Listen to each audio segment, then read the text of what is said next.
Se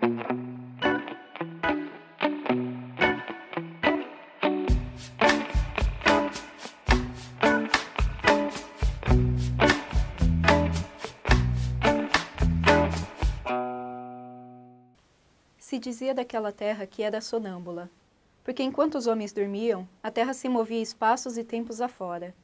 Quando despertavam, os habitantes olhavam o novo rosto da paisagem e sabiam que, naquela noite, eles tinham sido visitados pela fantasia do sonho. Crença dos habitantes de Mati-Mati. O que faz andar da estrada? É o sonho. Enquanto a gente sonhar, a estrada permanecerá viva. É para isso que servem os caminhos, para nos fazerem parentes do futuro. Fala de Tuari. Oi gente, tudo bom? Hoje vamos falar de Terra Sonâmbula, de Mia Couto. Ele é um livro moçambicano, então, mais um livro dessa inserção dos livros africanos na lista do vestibular. Então, a gente vai poder ver bastante da tradição e da cultura moçambicana nesse livro. Alguns costumes que são meio diferentes, crenças, mas isso é muito interessante. E esse livro ele é bem peculiar. Ele vai se passar numa zona de guerra. Então vamos ver bastante sobre isso. Guerra, morte, preconceito, mas também amor na história. Então tudo isso vai ser retratado, mas com um ar bem sobrenatural. Então estão acontecendo coisas normais, do nada começa a acontecer algumas coisas muito estranhas e todo mundo trata com a maior naturalidade até. Então é uma literatura meio que fantástica, é algo bem diferente, mas muito interessante e em muitos momentos muito poético também. Mia Couto ele fez vários neologismos nesse livro. Podemos ver que os diálogos vão ter bastante oralidade. É algo bem diferente e muito interessante de se ler. Então, vamos ver como que é a história.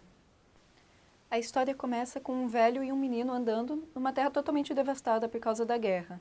E eles estão realmente fugindo dessa guerra. O velho, Tuari, e o menino, Muidinga.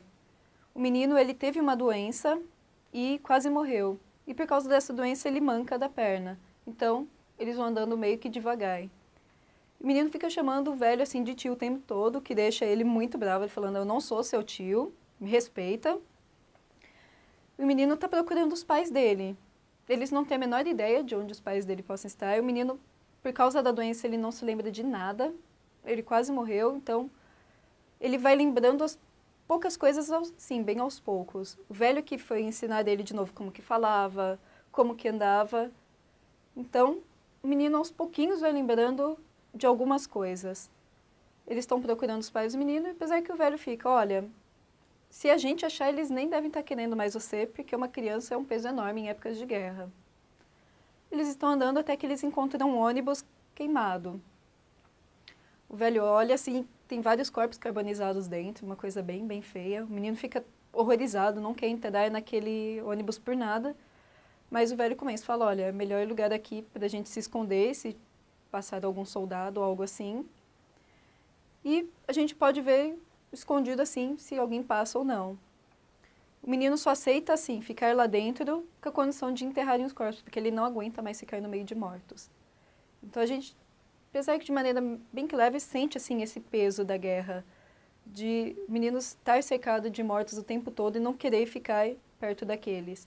Então eles enterram os corpos e tem um corpo que ele não foi queimado, só está assim com a roupa totalmente empapada de sangue, provavelmente de um tiro. E daí o velho percebe que provavelmente aquele ônibus foi atacado fazia pouco tempo, assim, o sangue ainda está meio fresco. Eles enterram aquele corpo e junto com ele tinha uma mala. Eles forçam a mala, abrem.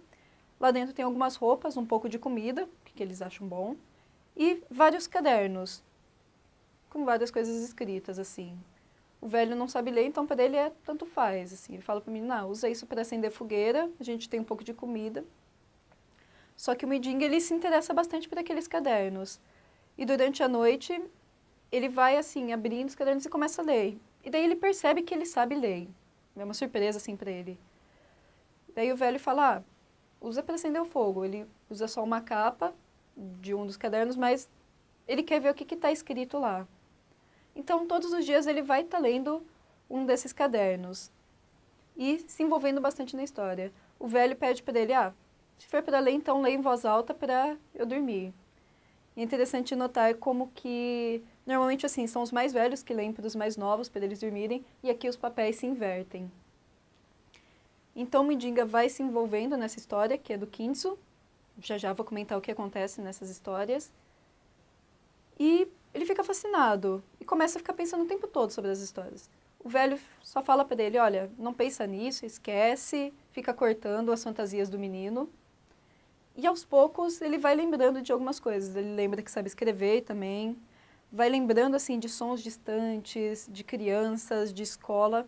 Só que o velho só nega, fala, não aconteceu nada isso, eu sou seu pai de verdade, você tem que parar de ficar pensando em outras coisas. E o menino fica pentelhando ele, não, conta pra mim.